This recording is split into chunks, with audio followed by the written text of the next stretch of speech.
Hi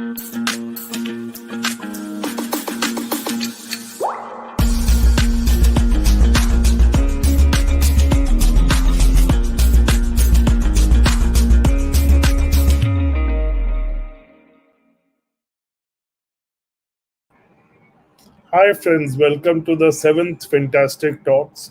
It's been now 2 months since we have started this, and thank you for the tremendous love and affection that you have given to these talks. And I get so many comments, and I love to read the comments that are happening during the talk, that people are loving it, they're liking it, they're finding it a value in their life. And that's the whole purpose. My purpose of these talks is to help people create wealth, help them understand that wealth creation is not an enigma.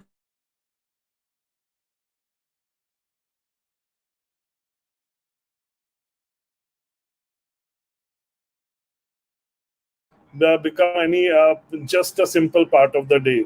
So thank you for attending these talks, and I request you to keep watching, and we'll keep bringing very exciting speakers to you. And especially at the time of pandemic, I would like to start this talk by saying that please get yourself vaccinated. It is very, very important. That's the only way we'll win from this pandemic. So anybody and everybody who's attending this talk, if you're already not vaccinated, please get it or get your second shot. Obviously, you have to take care and be careful, but that's the way. And also, let's be careful. We have to make this second wave go down. It's been amazing to see how the way people have come together, communities have come together, people have helped each other, and that is amazing. And that warms my heart that even in this tough time, I never knew anybody in my RWA, but now almost I know so many people because we made a group and we have helped each other, and the people have been there for each other, and which is fantastic. And we have seen it happening in companies, we have seen it happening in employees, we have seen it happening amongst clients. So we as Bajaj Capital have organized stuff for our clients, our employees, general public. So if anybody needs any help, you can reach out to Bajaj Capital numbers. I can't promise what we'll be able to do, but whatever we can do, we will do it. Our Bajaj Capital Foundation has organized oxygen concentrators, which we are giving on rent-free basis. We are giving it on rent so that you can use it. We have organized oxygen cylinders at some offices where we can provide it to people in case of an emergency, and you can return them when required. So guys, please do it. Also, as a part of FINtastic, I would like to remind you, we have a program called Be FINtastic, which is the site, or FINtastic program, which teaches people how to invest. Because it always used to be my pain that there are 100 people who enter investments, but only 5 to 8 people make money. But if these people had stayed on for 10 years, almost 99 of them would have made money, unless they had invested in a wrong instrument or chosen a very wrong advisor. So point is, the reason people don't make money, only 8% people make money, is people don't know the basics. They don't understand the basics, the foundation. And you cannot make money without understanding the foundation. Then you will be amongst those 8 people. For others, if you build a foundation, do the FINtastic program, it will be the best investment you make in yourself, in wealth creation, and it will add huge value to your life and career. So I would definitely recommend it for everybody to do it. Also today, I'm very pleased to have with me Swarup. And Swarup is a name which everybody knows now, because Mirae has become one of the most preferred equity schemes. And for us also, Bajaj Capital, last month, their emerging equity plan was the largest selling mutual fund scheme in the Bajaj Capital network. And it's been an amazing performance schemes from a name that nobody had heard of. And people used to, actually laugh that, how would they make it? How would they do it? Swarup is the person who, was telling me the story, how he turned it around. Yes, they are different people. He's only one part of the clock, but he's one of the most amazing parts of that clock, and one of the most amazing persons to talk to and listen to. So I'm very pleased to welcome Swarup Mohanty, CEO of Mirae Asset Management, to come and tell us that how he made Mirae as one of the best equity fund managers in the country today. Sanjiv, thank you so much for having me and those kind words at the outset. as you rightly said, I'm one of the parts of Mirae Asset. It's an entire gang which brings the fund to the table. And I'm very blessed to be working with people with such accountability and responsibility, which makes my job so easy. And really, it's a pleasure being with you. And really, thank you for considering me for this wonderful podium that you're building.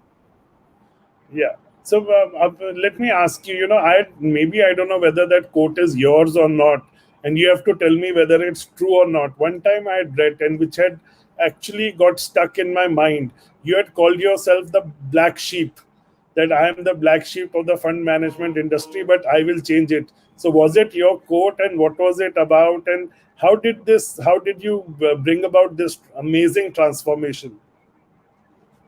Not about black sheep, but I think we were underdogs and we were coming from behind is a reality. It's a fact that, when you look at the broad mutual fund industry per se, it is to be a brand play.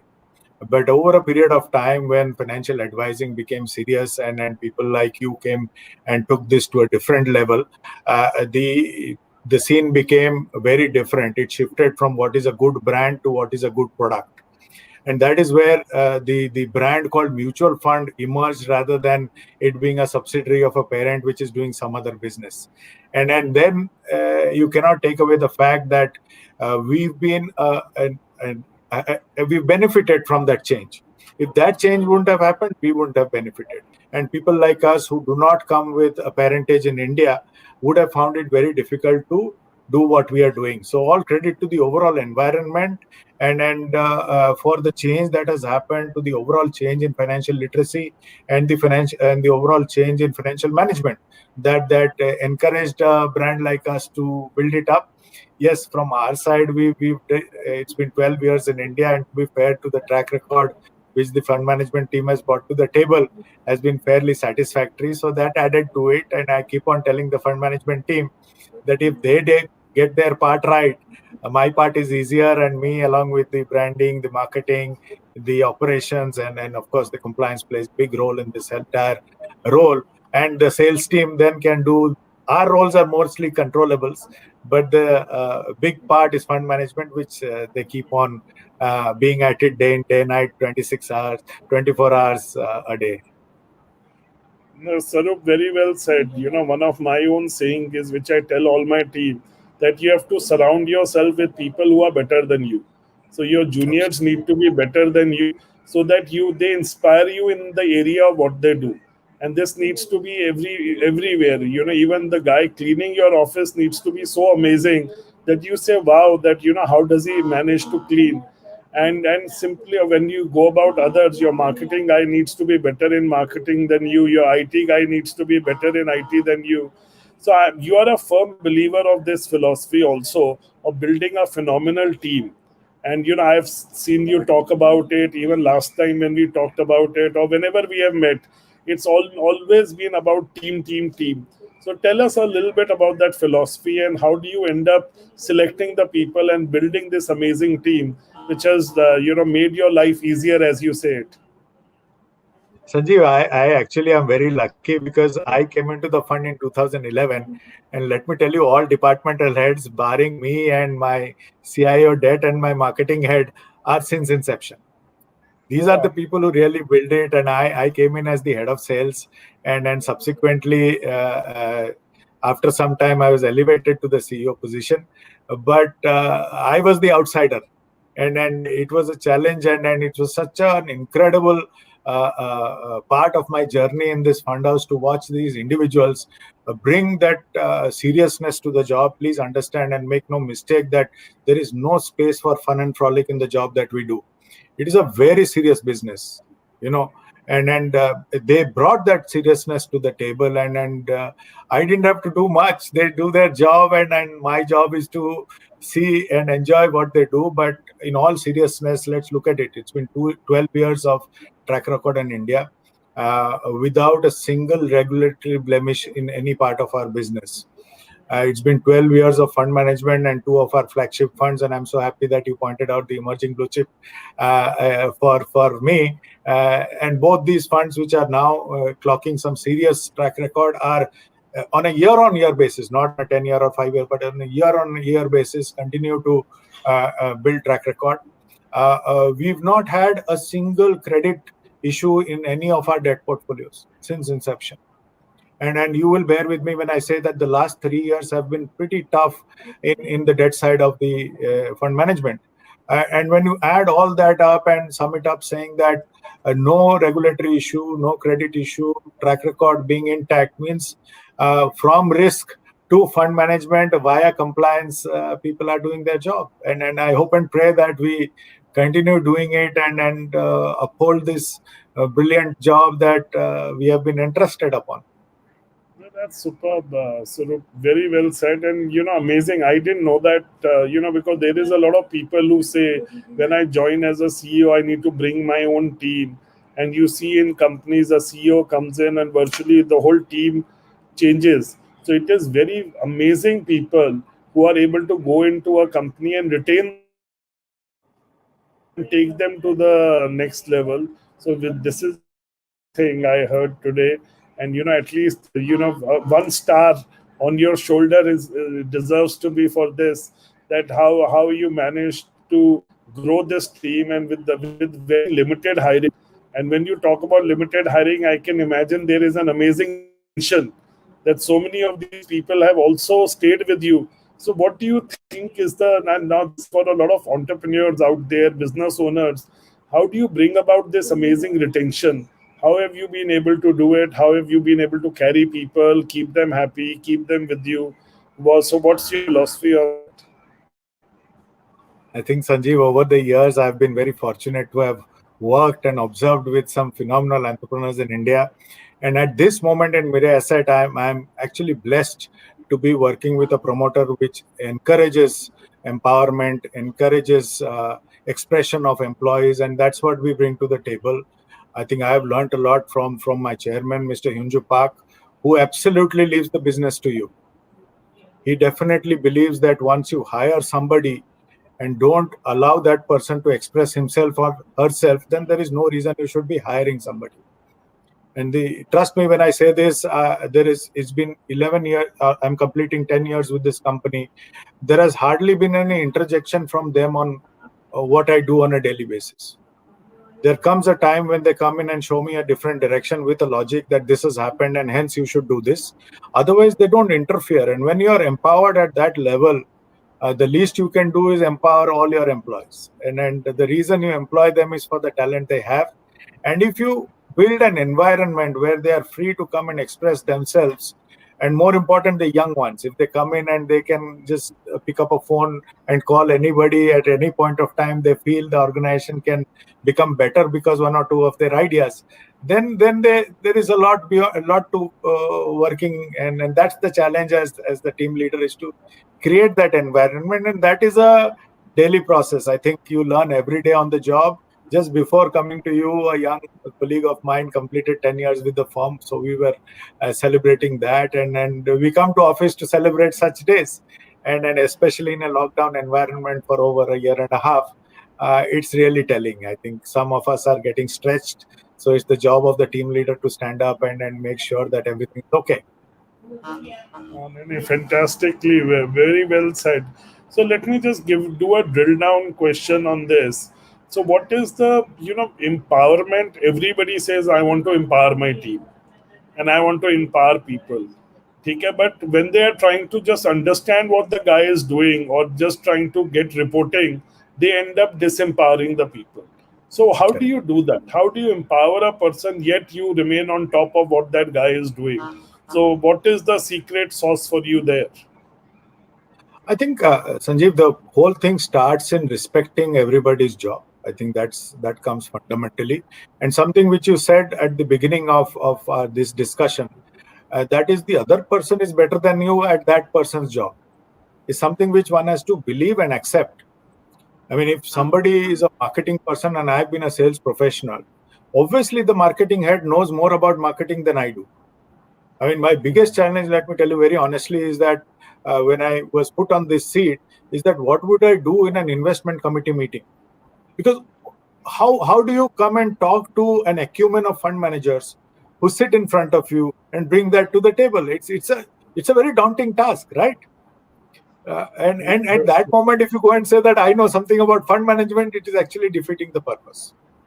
That's fundamental, is to respect the other person's acumen and job, and the ability to take feedback from that person in totality is, I think, second. I think you have to be very open to people telling you things on your face, and then the more you can take it on your face, the better you grow as a manager. So if you let your people flourish and express themselves, sometimes you have to correct them. If you can always argue, there are a number of times where I have to ask my people that who's the boss, please tell me. But they should have the liberty to come and express themselves and bring out their actual talent. And if you are able to do that, and that you learn over a period of time. I mean, your bosses have taught you that if they empower you, their role is not getting diminished. But how do you weed out the wrong people then? How do you identify, okay, look, this is a wrong guy for my team, and this is a guy who's not able to deliver? So how do you do that? Is it just that if a person doesn't perform, or are you able to do it before, just because that may waste 1 year, 1.5 years? So how do you weed out the wrong people from the team? Sanjiv, I agree with when you say this, that it's a fact that you are as fast as the slowest member of your team. That's a reality. But in some functions, those people are critical. In some functions, they can be given some more time. Like, it becomes very critical in fund management, which is very objective. There is a way you can assess them. There is a number on the table. Thankfully, our industry is so transparent that our report card comes out every day in the NAV. Right. So that becomes a very critical function. Then if I were to put the number 2 position, would be compliance and risk, where you cannot falter. At times, though we believe it's a business of returns, it's actually a business of risk and risk management. So those 2 functions become very critical, and the communication to everybody in those teams should be very clear that there is no space for lethargy. There is space for mistakes everywhere. I mean, if you work, there will be mistakes. But to acknowledge that mistake and to overcome that mistake is something is very self-disciplinary, should come from the other side also. Right. The other functions, you can give some more time for people to graduate, to give some time for the team leader to mold them. But these 2 functions are very, very critical functions where, unfortunately or fortunately, people get a little lesser time. That's the business. What to do about it? And then if you find some mistakes there you have to act very swiftly, is something which I have to sadly say. Yeah, Swarup, very well answered. So now coming to investment world. So tell us a little bit about Mirae. What were the asset size when you joined? What's the asset under management today? A little bit about globally, because I know about it. Mirae is an amazing brand internationally. Just tell us about the international brand, the India brand, some of your funds that you're proud of, and why. This is a very interesting story, the Mirae Asset story globally, because around 21, 22 years ago in South Korea, that's where we come from, there was no mutual fund industry. Our chairman or the founder of the group, Mr. Hyunju Park, decided that South Korea needs to get this great product called mutual funds. So he started this organization. He was a good fund manager in himself. He used to be he's a rock star there in the fund management industry. And when he started this organization, he named it Mirae. Mirae in South Korea means the future. But let me tell you, when the first fund in South Korea was named, obviously in the name of Mirae, people may or may not have given money, so he named it in his own name. So the first fund which was registered in his name. So he put his name on the block and called it the Hyunju Park Number 1 Fund. And thankfully, the fund did very well. So the first group of people who encountered or invested in this instrument called mutual funds had a fantastic experience. And today, South Korea is a 94-95% penetrated financial investing country, one of the largest financial investing countries in the world. And then a lot of credit goes to Mirae Asset, which even today is the largest standalone financial conglomerate in South Korea. What is differentiated between us and a lot of other players is our core business is mutual funds.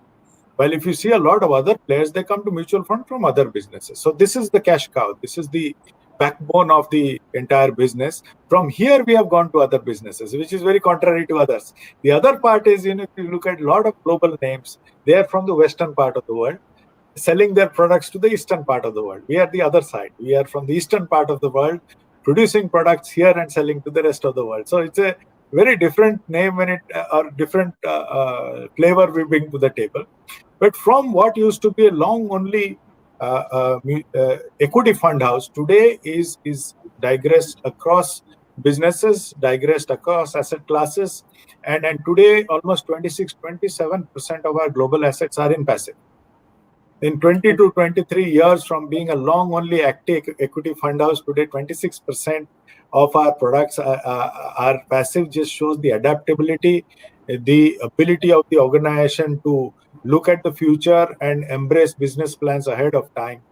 We are fairly well pedigreed in real estate. You can Google us. I think some of the landmark buildings in most of the countries that they are in or we are in are owned by us.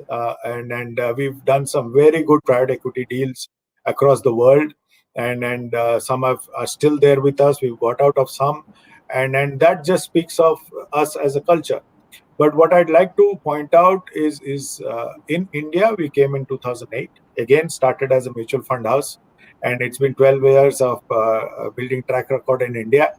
And at this moment, we are in that cusp or that threshold of becoming taking larger steps in the financial services side. We have our sister concern, Mirae Asset Capital Markets, which is the investment banking and the institutional broking firm in India. Which is capitalized at 2,300 crores, which just shows the promoter's commitment to India. We just got our NBFC license in Jan. There's been a little change in the environment of NBFC, so we are incorporating all those changes to come to the market with our version of the NBFC. We have a very strong venture capital firm and investments already in over 220 million in India. Some of the investments playing out well in this COVID format, in this COVID situation. And we also are beginning our small CSR activity in the form of Mirae Asset Foundation. I had to say that because I just heard some great things about the Bajaj Capital Foundation, where we focus on education, providing education to people under a certain economic strata. So together, I think today we are beginning to showcase some of the parts of the global businesses in India, and hopefully in the next 5-10 years, we'll be able to cement ourselves as a good financial arm across different verticals in India. That's superb. So, Swarup, what's your assets under management? This is a very popular question from investor side when they want to understand an AMC. So, and how have they grown over the years? Yeah, so as I said, I missed the question since you had asked me.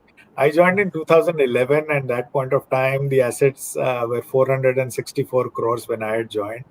I think we had an investor base of a little over 55,000 investors or folios with us. Today, it stands at a little shy of 75,000 crores. The difference between us and the rest of the market is 85% of our assets are equity. And more important, I think more than the assets, I'd like to bring two parts of the composition in front of people. Is we are now 35 lakh folios with us. That's for a South Korean firm to be in India without a single rupee of guarantee, to have the trust of 35 lakh folios is very humbling. And more important, I think we have a very steady SIP book, thanks to people like you, Sanjiv, just nearing 700 crores per month. And that's the backbone to our overall AUM, which gives the stability to AUM growth. And then the other part is, for the last 6 or 7 years on a trot, we've not had a single negative inflow month on a monthly basis for the last 7 to 8 years. So that's how we built it, one brick at a time. And it'll be interesting to see our journey from here on. So there's a very interesting question, which is a basic foundation question, but there's a gentleman, Mr. Nagaraju. He's asked this question: what is the best option to save money for future in a scenario where the interest rates are going down day by day? Now, this is the question, and especially people at older ages are asking this question. So, Sarup, what is your philosophy on this? See, I think that's a question for all of us also, especially for people like us who do not have a retirement kitty in place. It's very different from my parents who have a pension, say. So all of us in that are in that scenario. It's not about any age group, and it's a fact that when you look at our interest rates in India vis-a-vis global markets, our interest rates still have a gap over other markets. So the fact that the committed returns or fixed returns will decline is a reality which had dawned to us very early on, and that's the story which is played out. So when that happens, I think the most important part is to form a particular goal as to how much of money is required. Without that, the end result will not happen. If I were to come to you and say, I don't have money, what do I do? And I have money, what do I do? Or I come to you saying that I have money and this is what I want at a monthly basis or a quarterly basis, you will be able to give me a better solution. So my first, I think, feedback to gentlemen would be to define what you need, whether it's on a monthly basis, on a quarterly basis, or whichever. Once you know what you need, working back to where you will invest is easier. There are enough number of vehicles available for you across the industry or outside the industry also. But you have to find out the right investment vehicle which is suitable to your needs. So my first humble request will be to fix your need. कि मुझे क्या चाहिए? Once you know that, then I think Sanjiv is a far better person to answer that question than I am, because I am a biased seller. I will only find solutions within Mirae Asset to refer to you. But if you find your need and come to Sanjiv, he will be able to help you absolutely well on this. There is no issue in that. There are enough products to solve your requirement. Yeah. So my whole point is, like guys, depending on your age, we have now brought in some financial planning tools. So we have started a very amazing retirement planning. So please do look at it. It's not a sales tool. It's a goal tool. But we do recommend to you the products that can help you reach your goal. As Sarup has said, look, you have to decide what is the purpose you're saving for. And purpose for saving can't be that I'm 60-year-old or I'm a 70-year-old. People generally manage their portfolio as per age. It is not should not be managed as per age. It should be managed as per the needs. Because even a 60-year-old person needs to create wealth for when he's 75 or 80. So he's got a 20-year horizon. Then why shouldn't he be having equity in his portfolio? So and this is what has happened globally. The debt interest rates are very low. So what did people do? The money shifted to equities, and equities you can be in safer part of equities like blue chip funds, where these are India's largest growing companies. Like 80% of profit in India comes from India's top 10 companies. So at the end of the day, if you're buying into them and they're growing by 15-18% every year, even if at some time market is overheated or lesser heated, over 10 years you should be able to get a 10% return even today, which is fantastic. You may be even be able to get slightly better depending on how well the active fund management is. If you are willing to take more risk, you can go for funds like emerging market, mid cap funds. So equity needs to be a part of the portfolio today. If you are young today, insurance plans have actually become from a mis-selling tool to actually good tools, because they are giving between 5.5% to 6% tax free, guaranteed for the next 10 to 30 years. These carry double guarantee. One, they are guaranteed by the product, and they are guaranteed by the shareholders. And these are the returns after the GST. So ask your advisor or Bajaj Capital, whoever you deal with, show me the IRR. What is the internal rate of return? So this is a good option if you want to keep debt.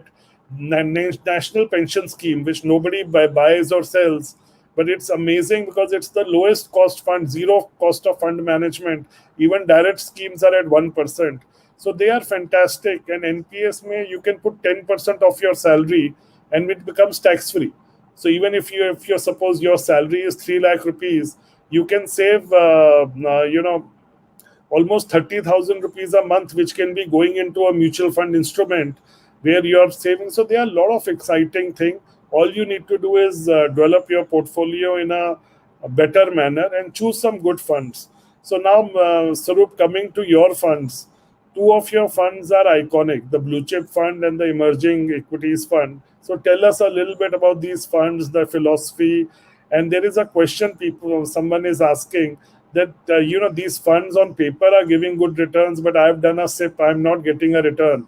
So that's a very important question for us to ask, to answer for people, that how to expect returns from SIP. So if you can just tell us about these two funds and a little bit about, how do you manage SIPs? How do you actually end up benefiting from the SIPs? I have some views I'll add in, but first we'd Okay. like to take your views. But first, starting with your I top think two funds which are iconic in the industry today. Yeah, I think the two funds are the Mirae Asset Large Cap Fund and the Mirae Asset Emerging Blue Chip. Both, I agree, have had a very strong track record. I think on the day Mirae Asset Emerging Blue Chip completed 10 years in the industry, it was the best performing fund across categories and across fund houses. So that's such a satisfactory feeling to be sitting with, to be backed by fund managers who come day in to do this job and develop such a satisfactory track record. The large cap fund is, as by categorization today, is 80% and above in large cap. As you rightly said, most of these are invested in the large companies of the country, and then broadly the bulk of the profits of the Indian markets come from these companies. So it is a steady fund, and it's of almost size of 24,000 crores as we speak, and continues to build a track record. What you expect from that fund is more stability. I think as the markets become transparent and they become efficient, some of the larger companies start going down in their alpha building capability. This is not just India, this is globally. So over a period of time, you expect a steady return from these funds. And then when I come to the other part of the portfolio, which is the Mirae Asset Emerging Blue Chip, this used to be a mid cap fund earlier, but post categorization has been categorized as a large and mid cap fund. And that has not stopped the track record from the fund at all. A lot of questions that come that now that it's categorized large and mid cap, will it lose its sanctity? But again, I'd like to thank the fund management team and especially Nilesh Surana himself for having maintained the sanctity of this fund. And it's now almost in its 11th year of track and unblemished track record, and our two flagship funds as we speak. And I think between the two, one is 24,000 crores, another 16,000 crores. 40,000 crores is managed between the two funds. The emerging blue chip comes with an SIP book in excess of 230 crores per month. So that's a very stable inflow coming into it. Now, coming to the very important question which the gentleman asked, and there is something called an investment return and there is something called an investor return. And the gap between the two is what we call, there's this great gentleman called Carl Richards, and I request all of you to read him up. And he calls this the behavioral gap. Now, suppose when you look at the NAV of these funds, say 10 rupees going to 60 rupees or 10 rupees going to 55 odd rupees, whatever, all it was needed for you to was to stay invested in the fund, and the fund manager would do the job for you. Invariably, when people come and go out of the fund, some of this gap in investment returns start developing. So what you said is correct. Probably the returns that are showing are very different from your returns, but they start merging with the length of your tenure with the fund, something which Sanjiv was referring to at the beginning of his speech, is that the longer you stay, the gap between the investment return and the investor return starts merging. I mean, somebody who had invested in these funds, or for any matter, any of the funds since inception, would have got the full return of the fund. Right. Yeah. So that's key, is to spend time with these funds to get the real flavor of the fund. Yeah, and let me just explain. See, what is the concept of a SIP? SIP means you're averaging your investment. So if you have to put 100 rupees, you are putting 8.33 rupees every month. Okay, so what happens is that you're also getting an average inside coming into the fund.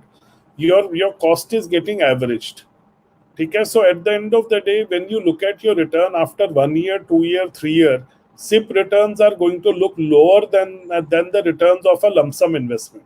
Because if you were able to time the market, suppose you invested your money in last March, today you would be looking at a 50% return on your portfolio. ठीक है. Like I did, by chance what happened that when the lockdown happened, I had more time on the table because you were managing from the home. Although it was more difficult because every process had to change in a company. But I said, okay, let me start doing talks for investors and other things, because they were. So I part of it was that I rebalanced my own portfolio. I got time to concentrate on my portfolio, and I added international equity into my this thing. Now that has gone up by 40-50% in the last 1 year. But if I say, have I done an amazing job? No, that's the market. So guys, you have to understand SIP is averaged. So if you want to understand and look at a SIP return, look at it after 10 years. A true SIP return will only show itself in 10 to 15 years, where you will see whether this SIP has worked for me. And one day that SIP return, which is looking very average, is going to look amazing when you have given it time and you're a part of the next boom. So you have to wait for that. All you have to see is, but don't say, I won't say that just remain invested. You have to look at the quality of the fund. Okay, look, the fund I've invested in, is he doing the right thing?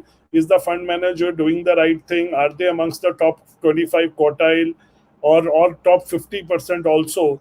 And what are the calls these guys are taking? Can I back those calls even if they are not performing in the short run? Can I back them? And that's where you need your wealth manager and advisor who's knowledgeable. And I would recommend that please go for people who are knowledgeable, who can prove their knowledge through experience, or are certified financial planners. It's an amazing course for anybody of you here who's an advisor or wants to be an advisor, that you must do it. So you have some qualification or some thing where you are able to understand this is a good wealth manager, and he has to help you select the right fund. Today people see, okay, look, I hear someone, or I hear a news highlights what has already done well. That doesn't mean that it's going to outperform in the next year or 3 years. ठीक है, the today what is doing underperforming, because financial services is cycle. ठीक है, like 6 months back, the small cap, mid caps were the worst performing. ठीक है, the value stocks were the worst performing. So, and if you had put all your money in growth, then you wouldn't have got any returns. Whereas small and mid cap have given fantastic return. The value stocks have gone up by 30-40%. So please, you are investing for the future, not investing for the past. And the news shows you the past. So that's where you need people like Swarup. You need to hear good fund managers. You need to have a good wealth advisor who can help you invest for the future. So again, Swarup, coming back to questions, people are asking, okay, look, Swarup, where would you put your own money today? If we want to put a lump sum, maybe 5 lakh, 10 lakhs, or even 1 lakh, what are the funds that you will select today and why? Sanjiv, I'm a very boring investor, and when it comes to investing, it is more mathematical than emotions. I have a very clearly laid out portfolio based on my goals, and goals are very life linked, so everybody's goals are very different. Sometimes if I were to spell out my goals and my needs, people laugh at me कि ये चाहिए होता है क्या, but that is my life and I want to reach that. So based on that, there is a core part of my portfolio and a satellite part of the portfolio. First, the asset allocation is done into 4 different asset classes, and that is how much money I have on my equity, debt. There is some money in gold, and how much of money is there parked in your house or real estate, as you call it. Typically, the largest part by need goes into the real estate part, so let me keep that out. But the rest is very mathematically divided. Earlier, I used to follow the age that you were talking about as a very simple thumb rule. But recently, due to falling interest rates, I've had to increase my equity allocation. And especially when the crash happened in April, I did rebalance my portfolio in favor of equity. So a lot of money has gone into equity, which has brought the portfolio at a good situation right now, I must admit. But I don't break this mathematics at all. If the right now, suppose it is now 85-15 by whatever reason, but it needs to come to 70-30. So right now, all my money, fresh money, bulk of it is going into debt to get it back to that 70-30 regime, right? I've just started international investing. We just launched a fund, Fang Plus. It is my first advent to India, and I do agree that I've Though people say I've missed the bus, but in asset allocation, you never miss a bus. There'll be opportunities in the market which you will get. So I will take my international investing portfolio up to 10%. And so I'm rejigging out of my existing portfolio. Thankfully, markets are at a high. So some part I'm moving out to international funds. But that is how I approach it. My core part of the portfolio in both equity and debt are invested in long funds, primarily the types of Mirae Asset Large Cap and Mirae Asset Emerging Blue Chip. These are core funds which I have. And the satellite part is formed by themes which I think can make money. Like 3 years ago, we came to the market and said, invest in healthcare, it's going to make money. A lot of my money had gone there. Right now, our house call is, say, banking and finance. So a lot of my money, my fresh money in my allocation on the other side or the satellite side is going into the BFSI fund. So that is how you build a core portfolio and just follow it mathematically. I don't time the market. The day I get my salary, the day I have money, I invest. And rest I leave on the fund managers. They do the job. Sort of very well answered. So, I will also add to this. Look, there are two ways of managing money. One is mathematics, which is a very good way of managing money if you can't focus on it, because asset allocation in long run is a very, very important area, and you must have an asset allocation. So I will, or what you do is that you keep some money, as Sarup said, satellite. That is the money you play around with. Okay, but long term, if you look at it, mathematics will do better. So that's my own view. I will tell you a little bit about my own portfolio. I've Yes, please. finally had the ability to sync with the market, or what I truly advise, because generally you give yourself the advice the last. So my money is that a part of it is in, like, the liquid part is in bank, or but that's a small part, and then, or the arbitrage funds. That's where, which is the money I require for my emergency liquidity, is generally lies in those funds. Then I have a major allocation to my long funds. So these long funds are the blue chip funds. They are like the emerging equity funds, the mid cap, large cap, or the quality. And I truly believe, if you were to ask me today, in this market scenario, you have to move your money into quality stocks. You have to move your money into funds which are holding quality, because markets have gone up drastically in the last 3 4 months, and especially some of the smaller stocks, some of the stocks which were not favored today. So it's very important time for you to rebalance your portfolio and move into the consistent compounders type of a companies, which are the companies which are going to do really well. So that is my belief today. So so part of, this is one part of my area. These are high growth companies which will keep growing, and I believe that they will take my portfolio along. Then also I put 10% to 15% in small and mid cap. Together it may be 15 to 20%, which stays there. And just to allay the fear, small and mid cap doesn't mean that it's a bad company. So in small and mid cap, also I choose funds which are investing in the industry leaders in those sectors. So some sector may be a small, so and small cap is also very quite large companies. So they are not small companies, but it is also select funds which are investing into high quality, high equity. And then I keep another 20% of finally my portfolio, which is my active managed portfolio, which I keep switching around. That's my fun money, which I try to take calls, whether some of them will be right, some of them will be wrong. And one of the places I've forgotten is that about a year back, I took a call that 15-20% of my money should be in international funds. So I've moved about 20% of my corpus to international, because world is becoming highly globalized, and especially with the pandemic, which is going in phases. It's hitting countries one by one, and today you have companies in US and other countries which are doing global business. So today, if you're not invested in Apple or Amazon or Google, and you're using their services and you believe these are amazing companies, so why not be invested? And also, one of the very good asset fund classes is the dynamic, or multi-cap funds. So I have some of my favorite multi-cap funds, so which I always invest, where I let the fund manager do the allocation, get some international equities. So that's my own personal this thing. So I hope we have been able to answer your question on that. Okay, and let's take, there's also a question that you must be asked a lot. with the markets at all-time highs, what should we do? I think if you look at the asset allocation will give you that answer. I'll give you a very simple thing. Suppose, just for discussion's sake, say the asset allocation were 50-50 at the beginning. If the equity side moves up, the 50 moves up on the equity side, or if the equity size goes down, the equity side goes down. I mean, the 50 would go down. So if you watch that, your asset allocation grid, it would give you the exact answer of what to do.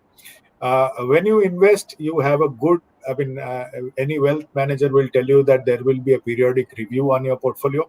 On that review day, you go back and check the grid. If the equity would have gone up, like I explained in my portfolio, because of my investment in equity today, it's standing at a very skewed position towards equity, which is 85-15, while my original asset allocation is 70-30. So I have two things. Either I move money from equity to debt, or my fresh money will go into debt to get it back to 70-30. So that is what one can do. Consult the wealth manager, and if one can rebalance the portfolio to the asset allocation, great. Or you replenish that part of your portfolio which is under penetrated or undervalued now, which is probably the debt side because of the markets going up. You put your fresh money on the debt side. That is how you continue being asset allocated in a prudent manner. But if you look at that as that formula, you'll get your answer rather than looking at the markets. Because if you look at the markets, they will surprise you more often than not. So keep looking at your asset allocation grade or your asset allocation formula for where to invest. That is the right way of doing it. Yeah. So I hope, Madhusudan, we have been able to answer your question. So when you're going by mathematics and you follow that mathematics, then you're automatically booking profits. Okay, so you're moving your money from equity into a debt when the market is very high, like it is at the moment. And when the market falls and your equity allocation has gone down, then you're going against the market. So point is, look, we are living in a cyclical world. Nobody knows how long a depression will last. Here, this time it was only for 1 month or 2 months, and the markets bounce back. But sometimes it maybe we'll see a cycle where it will be for years, or there are years in between when there is no return. But you have to remain invested. You have to remain at it. And also another very important question that somebody is asking, Swarup, is about a lot of people in this market, especially last 1 year, are moving away from mutual funds into direct stocks. So what would you like to say to them? Because there is it's the direct stocks seem to be the fashion. I don't want to take that question also talks about Bitcoin and cryptos. So I don't think if you want to answer that, great. But I'm not the right So I'm person to answer going to answer that. on Bitcoin and cryptos. I have no answer and no clue on that. But when you look at investing, I think the fundamental thing that one should know, and I think Sanjiv talked about it a bit, is the importance of owning equity. Right? When you look at owning equity, you can own it in two ways. One is investing directly into the market, like the question is, or you invest through a professional, which is a fund manager. I am nobody to comment whether somebody has an expertise or not, but I will definitely like the younger lot of India to try and find out whether they have the expertise or not. It is not an easy job because there are that many companies that are there in the country. They have that many balance sheets. More than the balance sheets, there are the environment which comes in. There are, like Sanjeev has been referring, there are cycles to business, and especially when you look at the last 1.5 years, due to no fault of theirs, some very strong businesses are lying shut. So it is just not, when you look at investing directly, it's not just about the stock price. There is a reason why that stock price is at a certain level, and there is a reason why that stock price will move in a certain direction. If you have the expertise to judge that, I would definitely encourage you to go and do it yourself, no doubt about it. Uh, but if you do not have the expertise, and more important, you do not want to get that expertise, then there are very well equipped wealth managers to show you the way, and they have the expertise of selecting the right fund manager for you. So you be the judge. Please understand, even after the expertise of professional fund managers, they falter. So it is not easy as it seems, because when markets go one side this way, it looks very attractive and it looks easy.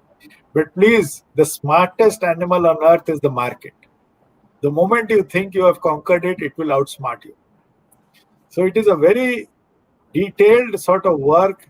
And please, if you feel, and it's a very humble request, if you feel that you've judged a reason why a company will behave certain way, back yourself. Don't back yourself on somebody else's call. Money making is a very tough thing. And the easiest thing that come about in our market is market tips.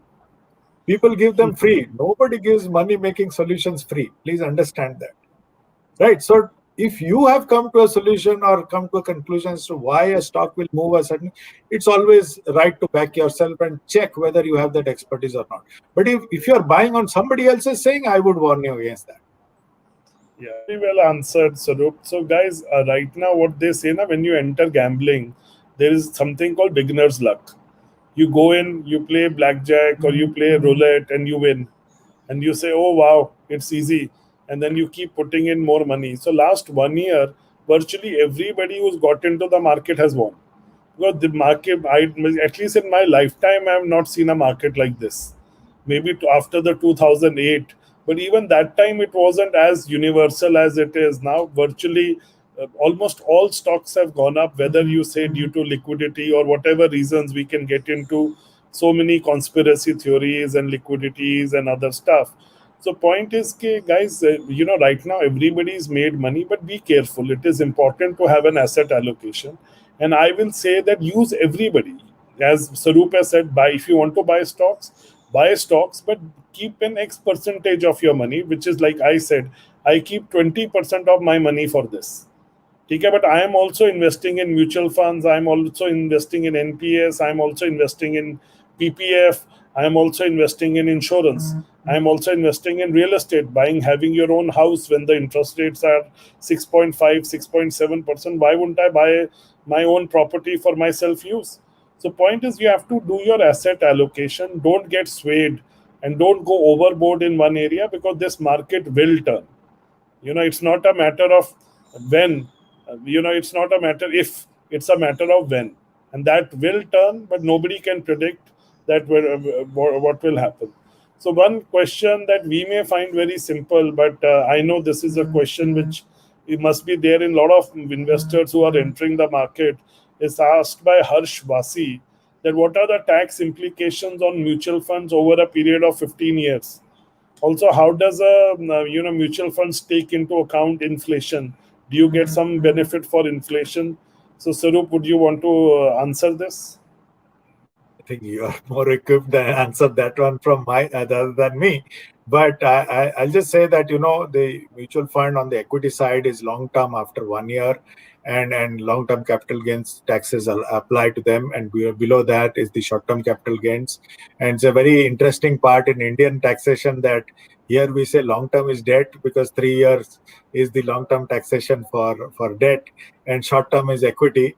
And that is an anomaly I've been waiting to get corrected, but unfortunately it's not getting corrected. So above 3 years on the debt side, you are taxed at long-term capital gains, and below 3 years is something which is taxed at the short-term capital gains. So when you look at inflation, I know how that gets incorporated. I think the whole objective of investing should be to beat inflation, and that is why some of us recommend investing in growth assets which are equity, to be ahead of the curve on inflation. And the way one can beat inflation is to do that and track it on a regular basis. So from a fund perspective, we get no benefit from that. Yes, our objective should be to give you returns which are beyond inflation. Very, very well said. So, guys, on a very simple note, Harsh, it is long-term capital gains tax after 1 year, which is very minimal in the country. So, equity in that sense is a very good investment. Earlier, there was zero tax on the long-term capital gain. Now there is a minimal tax. So there, so point is that automatically takes care. Like if you are earning your salaries, you'll end up paying 30% tax. Here, you'll pay only a fraction of that as tax. So taking, there are a lot of questions. I don't know whether we'll be able to answer all or not. But I would recommend that, guys, if you have a question in your mind and you have spent this time in this talk, please put it in the comments. We'll make sure our team answers each and every person's question. So, but whatever we can take, we'll try to take.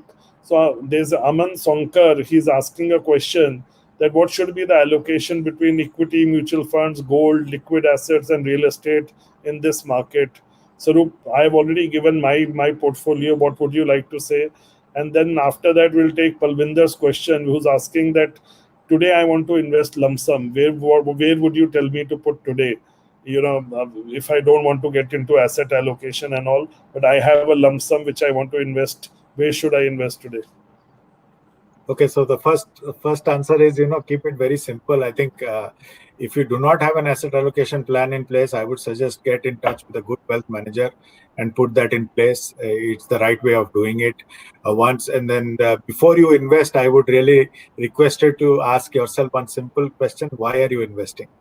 Once you know why you are investing, the rest of the questions get answered themselves. If you are investing with a requirement which is say 3 or 4%, you don't need to invest at all. You can keep it in the bank, right? So first you find out why you are investing. Investing is a very serious business and has to be approached with proper intent. There is a financial plan which is drawn out, from which comes the asset allocation. In the absence of that, we follow that age thumb rule which Sanjiv was talking about.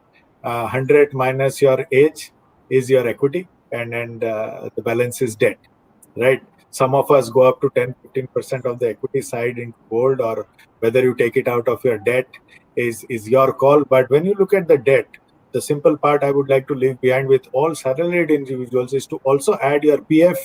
And if some of you have NPS, then add the NPS part to the entire portfolio to look at the totality before coming to an asset allocation grid. Invariably, we say कि चलो इतना पैसा है for mutual fund, उसमें asset allocation बनाओ. That's not the right way of looking at it. The total allocation is on your entire money that you have. That's when you get a better sort of picture on it. So if you put your age, say my age is now 50, it's become easier to calculate. So 15 equity, 15 debt. So suppose my son is 23. So 23 is his debt, and the balance is equity. The logic being, as you start growing older, your risk-taking ability grows down. But still, like Sanjiv said, at a certain age, you need a growth asset to continue gaining money, because it's great that, and I'm just being very unemotional when I say this, that after you get into a retirement part of your life, when you stop earning money, it depends on how much years you live. If that part gets extended, then things get very, very, very tough. So please keep that in mind when Sanjiv is saying that your money has to continuously grow irrespective of your age. Yeah, I Right? like to say something very interesting today. See, today, one of the things Indians used to do was that I want to give my money to my children. So they would not spend their money. So suppose, everybody has a dream that I want to give X crores or X lakh rupees to my child. So, so even if you look at a person at a very ground level wants to give an X lakhs, some people want to give X crores, some people want to give hundreds of crores, and they don't use their money. Today, there are very interesting instruments available in the country called life insurance, term plans, new variant, which are called legacy plans, which are giving you coverage till the age of 99, and some of them are even give you coverage age beyond 100. So the chances of living till that age, and you can buy those term insurance plans to create a corpus for your child, so that you can afford to enjoy your life and you can enjoy your money. Then you don't, if you want to give, you have a dream, I want to give 10 crores to my child, then you can buy a 10 crore life cover, provided you have the supporting income, and then your child will get that 10 crores and you can afford to enjoy your money, take care of it. And one Sarup, another very important point Sarup made, when you look at your investments, don't look at only the liquid investment for doing your asset allocation. You also have to look at your PPF, your EPF, your bank FD, because they are also part of your overall corpus and they are already in debt. So a lot of people say 50-50 may end up doing 80% debt, because they are not looking at this thing. So you have to be careful of for this. See, the simple thing is, okay, guys, there are some companies in India which will grow at 20-25%. They are the most amazing entrepreneurs. They are the most amazing people doing the job. And today you can get them to work for you. All you have to do is buy their stocks or invest in a mutual fund who invests in them, and let them do their job, and they'll beat the inflation for you. So this is And so taking the next question, Sarup, if we can quickly pick up a couple of questions. So Palvinder asks, what is a lump sum investment today if I was to put this thing? And then there is Anton has asked for good retirement as a saving. So Anton, if I can answer that, we have Bajaj Capital has launched a retirement plan. Please go through it. It's an amazing, sort of a online tool available to you, like a calculator, which helps you understand everything regarding this topic. Please use it. I'm sure you'll find a lot of value on it. So, Sarup, handing over the mic to you on where Mr. should you Balvinder, put your lump sum. see, I have a very simple theory when it comes to investing. The best time to invest is when you have the money. Right. If you have the money, just invest it. Don't wait for markets. You have your funds which you have selected, and give it to the fund manager and let the fund manager worry about your money. You are hiring him for a purpose, and this is that purpose. No, It's but his or they're her job asking to. what type of funds today. Yeah, at this So, moment, what Sanjeev said is absolutely correct. See, we are in a very COVID environment where a lot of companies will get tested, and it's but natural that the larger companies have a better chance of surviving this onslaught than say a smaller company. At this moment, my advice would be to stick to the large companies and invest in funds which are more large cap oriented than mid or small at this moment, because you do not know the extent of COVID. And on the other side, what are the challenges that will come about is something which is completely unknown to all of us. Now, if this lockdown extends for another year, who knows? I mean, we were expecting to be back in office by now. Here I'm sitting scared at home, not knowing when we will open, and I sit in Mumbai, right? And Delhi this time has been equally scary. Let's be very honest on that. So when you look at that part, it is better to be with stronger companies who have the capability to weather this storm, and that would be the large cap part or the multi cap part of the portfolio. well answered this thing. So now we can only take one question. So there is one question which I'll quickly answer, where they have asked mutual fund or gold. Guys, mutual fund again is very vague. So there are equity funds, there is debt, there is balance. So don't compare gold to equity. That's my clear advice to everybody. Gold has to be a part of your debt portfolio. That's my view. People, gold has given fantastic return over last year. Last year there has been a zero return, because whatever goes up doesn't keep going up. Otherwise, it becomes unaffordable. So point is, but they are not alternatives to each other. They are complementary to each other. Part of your debt can be in gold, and I will let you answer this question. So, There's a Sanjeev, I'll question. just like to answer that gold question. Yeah, I So, know. I knew it. So I'm saying whatever I will you let buy, you answer. yeah, whatever you buy with the conviction that Indians buy gold with. We've just crossed Akshay Tritiya. I mean, it's the day when there is the largest demand for gold. So obviously, the highest price for gold is on Akshay Tritiya. But we just go and buy gold, and then we hold it over generations. That is an investment mantra which is true for any good asset. Any good asset, if you buy and you hold it over a period of time, you're bound to create wealth. We as Indians have seen that creation of wealth in gold. Hence, our conviction levels are higher in gold than other asset classes. If you repeat that same investment philosophy to any other asset class, the result will be spectacular, equally spectacular. I mean, if you look at Akshay Tritiya, it's an SIP over generations, right? From my grandmother to my wife, everybody seems to be buying. But here in equity mutual fund is SIP for 5 years, 10 years. Just recently that we started having concept of long-term SIPs. So buy with the same conviction you buy gold. It's a good mantra to investing. Sarup, I'll give a very interesting thing. Other day I was talking to one of the fund managers, and he gave me a very interesting perspective. He's saying this is a generational thing. He's saying, Yes. why do people feel gold is good? Why do our parents feel gold is a great investment? And why do our grandparents felt property was a great investment? Because our grandparents saw the greatest property boom. The kind of property prices went up when they were between their 30s to 40s, or 45, 50.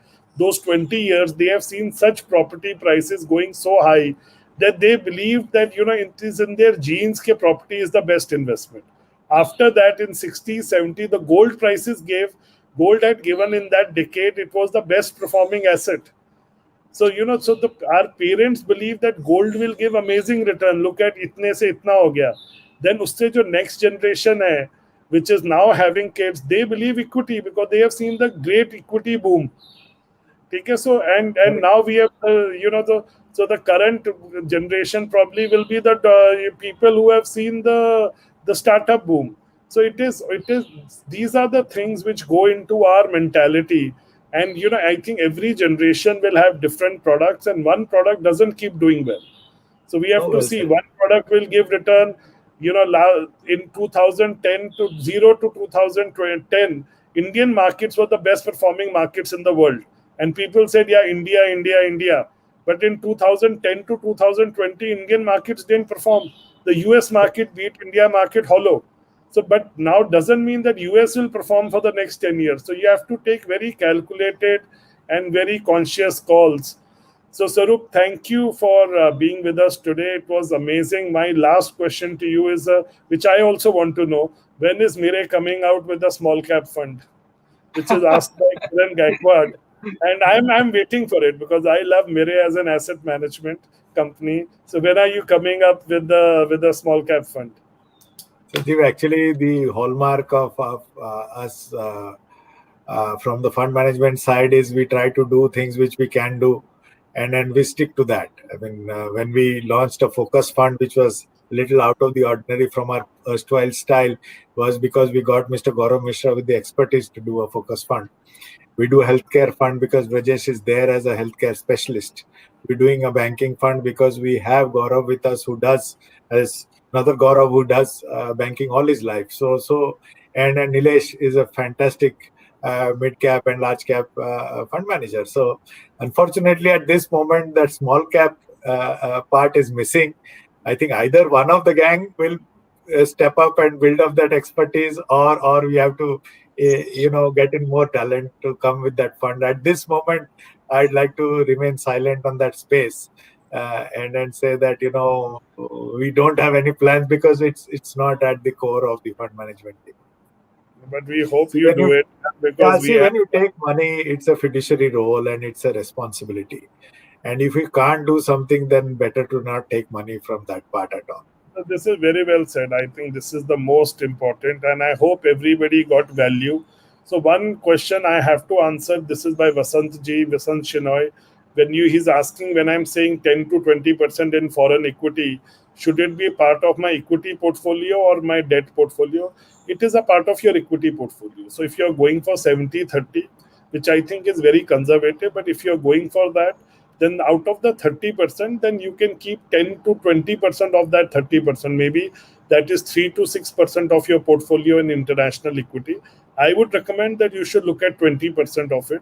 And today they are, and don't go direct into direct foreign equities because they are much more difficult to understand.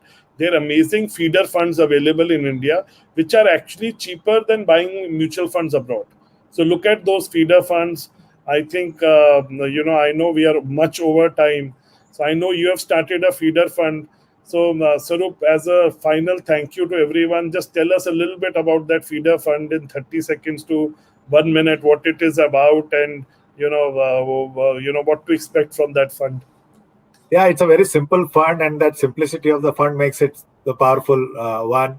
It's 10 stocks, the FANG stocks, which are the top, the technology disruptors of the world. Together, they form a market cap of 7.7 trillion. Let's put in perspective, India is a 2.5 trillion economy. So 10 companies in size, it takes time to sink in. But they drive disruption globally, from Facebook to say Tesla. What they are doing in the world is unbelievable. Hence, those 10 stocks equally weighted, 10% per stock, quarterly rebalanced. So it's not that typically when you form an index, the index is very market cap driven. Hence, the biggest company takes the largest money. When you make it equal weight, it is all companies getting the same money. Out of 100 rupees, 10% per company goes the allocation, and it is rebalanced every quarter. So this simple formula makes it very powerful. It is available in an ETF and it's available in a fund of funds. Like Sanjiv is saying, it's a very cheap fund available at 1% on the regular plan, and that's half the cost of our equity funds actually. And to own those 10 companies, just to own one stock of Amazon is 2.5 lakh rupees in Indian currency. But you can own it in 5,000 rupees. So that's the power of this fund, and we're really looking forward to building a good track record in this one. And thank you, Sarup, and thank you everybody for joining. I hope you liked it. We are loving your comments. This is what makes this whole exercise worth it. That if we are able to add value to your life and we were able to tell you something that will make you richer, because we are lucky to be in one industry, me and Sarup, that we wish everybody does well, because we only do well when you do well. So thank you for being there. Wishing you all the best and looking forward to seeing you in the next FINtastic Talk. And thank you, Sarup, for taking out time to be with us today. My pleasure. Thank you.